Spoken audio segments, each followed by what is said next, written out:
Yes, it was his motivation to come to Canada, and so I followed him with our children to Toronto.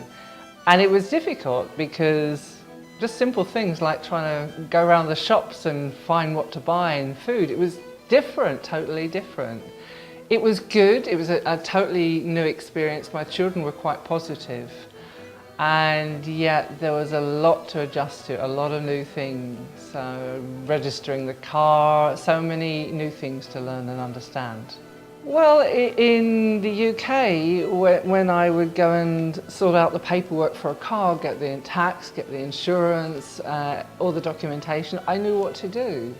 But here in Canada, I didn't know what to do. I had to ask so many people. There were so many things that I had taken for granted in my life in the UK, which were totally different here. Well, I just assumed, because I speak English and I assumed people in Canada spoke the same English, that it would be easy, that there would be many, many things are similar. I was surprised, very surprised, how different things are in England than they are in Canada, even down to the words that are used. We do speak the same language, but there are many, many different words that I would use in England that people would misunderstand here. Different vocabulary, my accent isn't always understood, so yeah. I didn't find a job straight away, partly because my time needed to be spent on getting my children settled in school. To find the right school for them, to make sure that they were happy, to make sure the house was set up. So I didn't actually want to find work straight away. But as time passed, I did. I wanted to get out into the working world and get to know people more, get to know Canadians.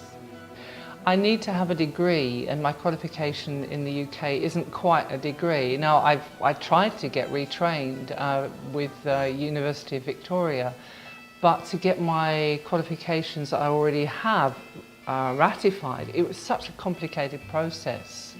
And I made one application to the university, but my paperwork wasn't ready from the UK, and so I kind of gave up at that point.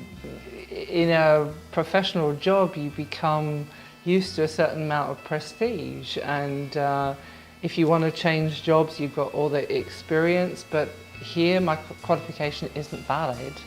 And I don't know all the people that I knew in the UK, so I feel at a disadvantage in that way.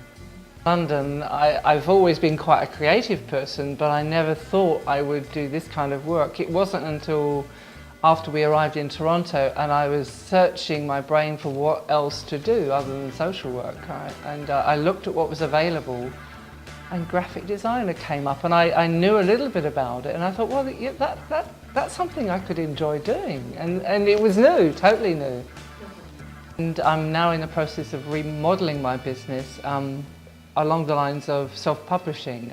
I self-published my own book of poems recently, and so I'm working with a marketing expert to be able to let people know who are writing that there is a simple way to self-publish. I use a software called Scrivener, so I'm branching into a new field at the moment. So that's where my days are spent.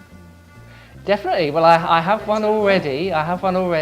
Called For the Love of Breath, and my second one is hopefully coming out within 24 months. Oh, congratulations! Yeah, thank you. I'm very pleased that happened in my life. I mean, I did write a very small amount in my teens, but it wasn't until I lost my parents back in the UK. They both died within 18 months of each other. Then my husband lost his job, and it drove me to writing. Well, that and the BC winter drove me to be in writing, and I began sharing my work, and people encouraged me to get self-published.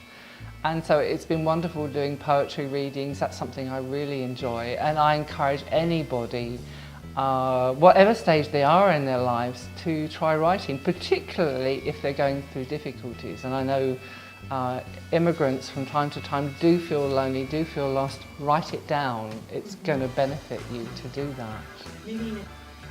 I feel almost as if I'm not an immigrant anymore.